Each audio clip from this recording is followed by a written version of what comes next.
My name is Franklin, and I'm an atheist. How would you know at all if you're being accurate? I've read a lot about religion. What exactly does through Jesus Christ mean? What is it about their religion that resonates with who they are?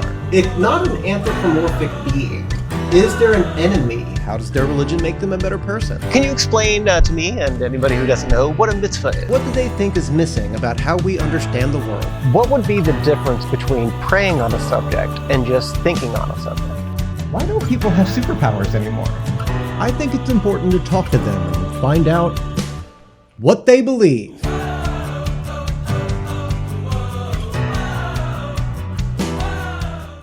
Hello and welcome to the What They Believe series. Today I'm speaking with Rosalind Johnson of the Temple of the Jedi Order. The Temple of the Jedi Order was granted tax-exempt status in 2015 and is an officially recognized religion. So yes, I'm serious, and so is Master Johnson. Master Johnson, thank you for joining us. Hello, thank you, it's my pleasure. Since it's unlikely you were born into this religion, what religion were you as a child and what led you to Jediism? So I actually was a Pentecostal Christian until I was 12 and then joined the African Methodist Episcopal or AME Church at 20 and left that at 26 and then joined a mega church and left that. But Jediism actually came between me leaving the AME church and joining the mega church. And what I was really looking for was something that spoke to me. A lot of the Christian religions, I still wanted to maintain my belief in Jesus and God and Bible and all these things that are endemic of Christianity. But I wanted something that really spoke to me. And I felt like Jediism, from what I could see, really spoke to me. But I really felt like there was action missing, and I wanted some action, some service, something that I felt like I was a part of something that I actually moving the world forward. For Jediism as a religion, is there a canonical text? There are more communities than just Temple of the Jedi Order, and you'll find in most of those communities a text similar to our doctrine. And our doctrine includes our statement of faith, which is called the Jedi Believe, and the Creed, and the 2 codes, the 16 teachings, and the 21 maxims. That is, I would say, our canonical text. Unlike other canonical texts, it isn't exactly written in stone. For example, when I first came here in 2012, there were different sets of teachings. And then it had a rewrite, I believe, in 2015 or so, to where it is now. That's where it's standing now, and it's currently under consideration to be rewritten again. And that's something that makes Jediism unique. We don't hold to, well, this is how it is, and this is how Jedi are, and it's going to be 2,000 years, and this is how Jedi should be. Because one of the problems with a lot of canonical texts, if I can just say, is that there's interpretation that's gonna need to be happening. And when you have to interpret a writing from a long time ago, obviously there's gonna be some misinterpretation. Do you believe in the Force? Yes. Initially, I was like, well, the Force is God, but if we're allowed to do quote unquote bad things with the Force, then how can that also be God? So what I've ultimately come around to, which I didn't believe before, is that the Force is kind of what Obi-Wan speaks about. He says, the Force is what gives a Jedi his power. It surrounds us, it binds the galaxy together. I've just mangled that quote, but yeah, it's underneath. It's the ultimate ground of being. It is everything, and we are all expressions of the Force. Is there a light side and a dark side? That depends on the specific Jedi, but for me, I don't believe there's a light side and a dark side. I believe that the Force is just the energy by which the world is created. Would it be like electricity or fire that, you can commit arson or toast a marshmallow with fire? Either way, Yeah, that can't is really blame true. the fire. Yes, it is true. Like you were saying, you can decide how you use the force. And it comes down to what you believe the force is there for. Is it for personal gain? Is it for lording it over people? Is it for a separation? I'm a Jedi and this person is not there for, you know, or is it about service? Is it about creating a better world?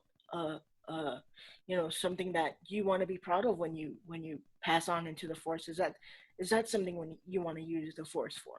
From what I know about Jediism, it shares some similarities with Buddhism. What would you say separates Jediism from Buddhism? For me, we take meditation from Buddhism, but then we also take it from Christianity. I don't think there's very many religions that don't focus on sort of either retraining your mind or being mindful, right? So there's a lot of commonalities: meditation, right action, right speech, right thought, things like that from the Eightfold Path that we can kind of borrow. The same is true for Christianity. We see that there's this ultimate evil, this ultimate good, and then the bridge between creates the balance, right? Or we could say it's Luke is sort of like the Messiah. Well, I don't know if that's the right term, but in that sense that he brings balance to the force, ultimately redeems his father. What are the Jedi beliefs on an afterlife? Do Jedi believe in an everlasting soul? Do they believe in a soul at all? So, in terms of a belief, there are many aspects of our doctrine that deal with this. We see it in the code. When we say there is no death, there is the force. We see either death yet the force in the second one, the yet code. And in the second to last line of the creed, it is in dying that we are born to eternal life. Our 15th teaching says that Jedi believe in an eternal life through the force. We don't become unduly obsessed with mourning. Those who pass, we may grieve their passing, but we are content knowing that they will forever be part of the force and to always part of us. There is not going to be this is what we believe and this is what you need to do and this is how you need to do it. We believe that people live on through the force. There aren't any hard and fast rules for how to negotiate the afterlife. We do believe that a person does live on in the force. One of the sermons I found through the Temple of the Jedi Order is titled Embracing the Myth. The idea is that the truth of a story is subjective because the truth here is how it affects the individual. What are your thoughts on the idea of embracing the myth? Well, Alan Watts says a myth is an image.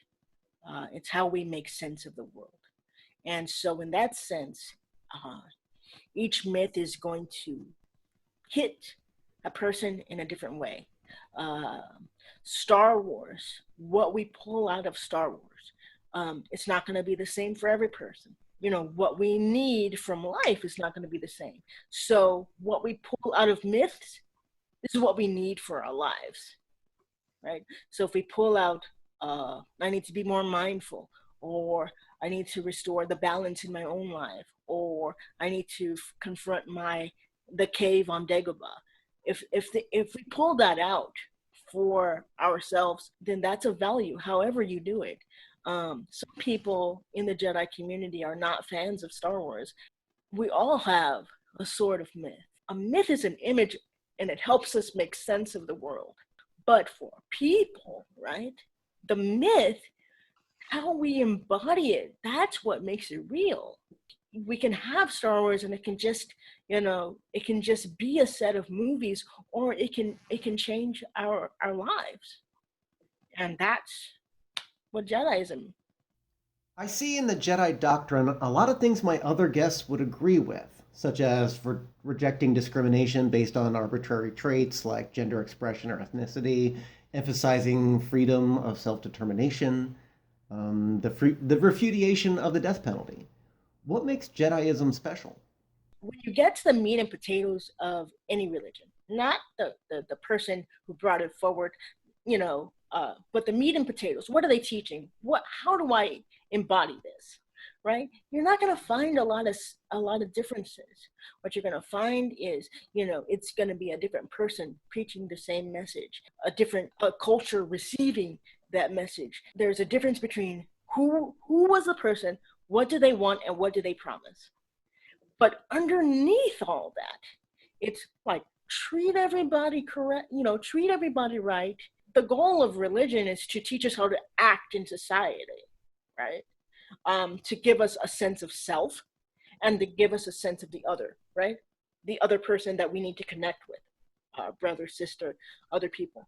And so that helps us. So underneath all that, you're not going to find a lot of differences. You're going to find a difference in practice, right? But so I say that because Jediism isn't different, right? It's the same message. It's lightsabers and robes and movies and books and toys, but it's for a specific time. It's for a specific set of people. It's people who, need that. I really needed something that felt like I was doing something and not just going to church. And it's for people who need, right, that a different lens to see some of the same stuff they've been seeing for years and years and years that doesn't feel so static and so boring and so unapproachable.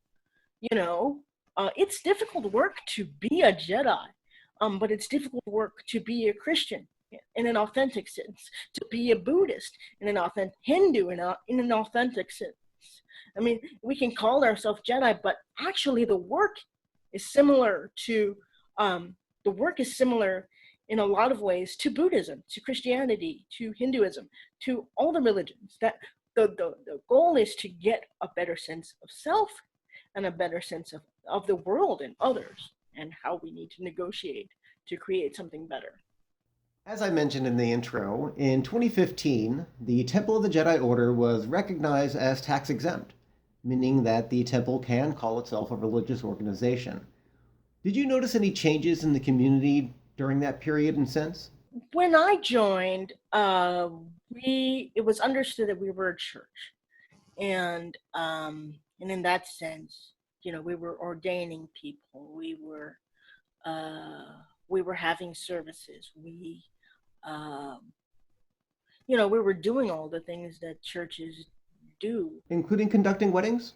including conducting weddings. Yes. Okay. For the purpose of governmental authority, right? And being able to tap into resources, economic resources, and nonprofit resources. We pursued the nonprofit designation and the tax exempt designation as well.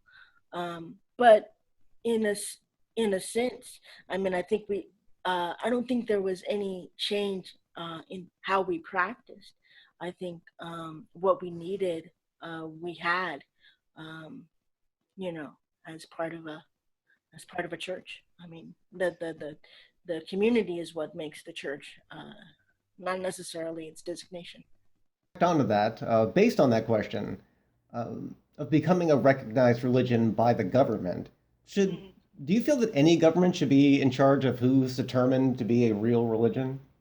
Well, I think that you can start anything, and like there are plenty of groups that people have started, and I've been a part of them. We're going to start this thing, and we're going to wait until such and such a time to try and get a religious designation, a nonprofit designation, things like that. And people still come. It's what is the value in the religion or in the practice, right? And that's what people come for. In that sense, I don't think government has any control over that. But when it comes to resources, what people can do in the government, that has to be in some sense regulated, or everybody who's anybody would want to start something. And I'm not saying that the government should have ultimate authority. We should still be able to create something that's of value to people. Doesn't necessarily need government interference, oversight, and things like that. But when it comes to resources, yeah, because there's a limited amount of resources, and there's, and we want to be able to give as much as we can. I wanted to go through the Jedi Creed, which was adapted from the anonymously penned 1915 prayer to St. Francis of Assisi, and talk about what this creed means to you. I am a Jedi, an instrument of peace, and that actually was changed, right? It used to be Lord, for St. Francis of Assisi, that prayer was changed, right? Lord, make me an instrument of your peace, right? And so there's some differences there, but that, I think, speaks to Jediism. It's not like you wake up in the morning and you say, I want to be a Jedi. When you start saying that creed, it centers you, right? I am a Jedi. You can say that creed. Nobody will stop you from day one. And so in that sense, you'll be a Jedi, an instrument of peace, right? And so what happens is like you're putting on the mantle of a Jedi, and all the other lines, where there is hatred, I shall bring love. Where there is injury, pardon. Where there is doubt, faith. Despair, hope. Darkness, light. Sadness, joy. Right? All the other lines, they stem from that understanding. I'm a Jedi. Therefore, this is what I'm going to do. This is what I'm going to bring. There's, some personal debate. Should it be something that's a process? It is something that's a process. But is it somebody else's responsibility to make me a Jedi? Or is it mine? I am a Jedi. Am I personally responsible for how I interact with the world and engage? Yes. Therefore, I'm going to bring love, joy, things like that. I'm going to make a conscious decision to bring that to the table. I'm going to make a conscious decision to understand as opposed to be understood, to things like that. I'm gonna make the determination to console as opposed to be consoled. I'm gonna make the determination to try and understand and to try and love, as opposed to waiting for somebody else to love me before I bring that forward. That's what I do, right? Because I'm a Jedi. What are some of the rituals you practice as a part of being a Jedi? Again, this is going to vary from person to person. We are a young religion. We haven't, as I said, carved anything in stone and said, this is how you do Jedism. But for me, I know I practice meditation. I know I try to do some learning every day.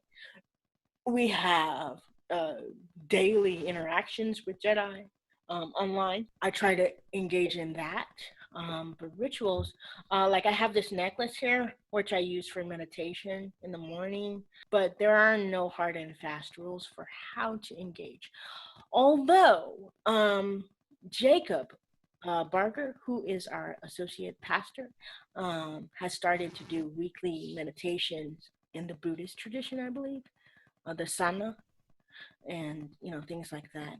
So it's forming, right? We don't have as much of a head start as Christianity or Buddhism and things like that to create something. So having said that, there are ceremonies, knighthood ceremonies, ordination ceremonies, weddings, that have carved out ways in which we conduct them. Because Jediism is such a small religion right now, it was hard to find people in my local area who were practitioners. But through the internet, I can find the entire community. How has the expansion of the internet shaped your community, and would you like to see the community move offline? The Jedi community as a whole, I think, started in the late 90s. And so that was during the birth of the internet.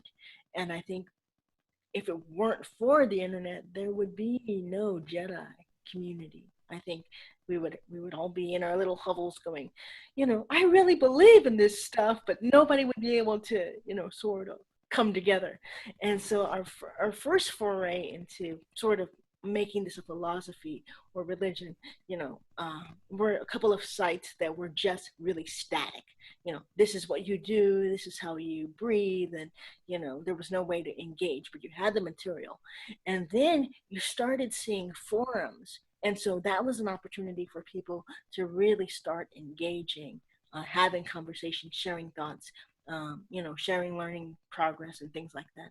And now with the advent of social media and Discord and other video relay services, what you have is it's just getting bigger and bigger and bigger, and more groups are coming out of that. It's growing because of what people need. So as the mediums that we have been able to use have evolved, so has the Jedi community and we have evolved with it. Every year we get a post or we get a Facebook message that says, "I'd like to build a Jedi temple." You know what? It's on my heart. It is not available in my pocketbook but it's, though the community is large, it's really spread out. So it's an international community, and so you gotta choose where you're gonna have it. You gotta choose what it's gonna look like. But in my mind, I see the temple, so I see it as an eventuality. As a building right now, I don't see it. However, Jediism has made every effort to try and move offline. So we have gatherings every throughout the year, not necessarily with Temple of the Jedi Order. I think we have one in the UK. But in the larger community, the Jedi Federation and things like that, we have annual gatherings, and then there's regional gatherings for people in specific states or specific locales in the world, and it's up to people. Again, it's what they need, right? To create those spaces, like say, hey, let's go out for coffee and do some training together. It has to be organic. It can't be, it could possibly be, concrete, but I think the most important and the longest lasting have been organic. I'd like to thank Master Johnson for joining me here today. Master Johnson, thank you very much. Thank you. Hey, here's the thing. The term bulldozer is older than the construction vehicle. In the 1876 election, some groups in the southern states would send men with bullwhips to the polls to chase off black voters. They would give them a dose of the bull. Bulldozers. Really makes me think of that word differently. I'm glad Bone Crusher from the Constructicons was already a bad guy. We're getting closer to Xmas. Despite my lack of religious affiliation, I rather enjoy Xmas. You might be wondering why I'm saying Xmas. No, despite what some people think, it is not a pagan way of spelling Christmas. Nor is it a secular conspiracy to take Christ out of Christmas. It's related to this. This is a Kai Rho, which comes from the Greek word, this, which is Christos, Jesus Christ. The New Testament was written in Greek, so this should be unsurprising. Xmas, Xtimus, or this, have been in use by Christians for around 900 years. Thanks for watching, and may the Force be with you. Wait, that's not my sign-off. May the road rise with you.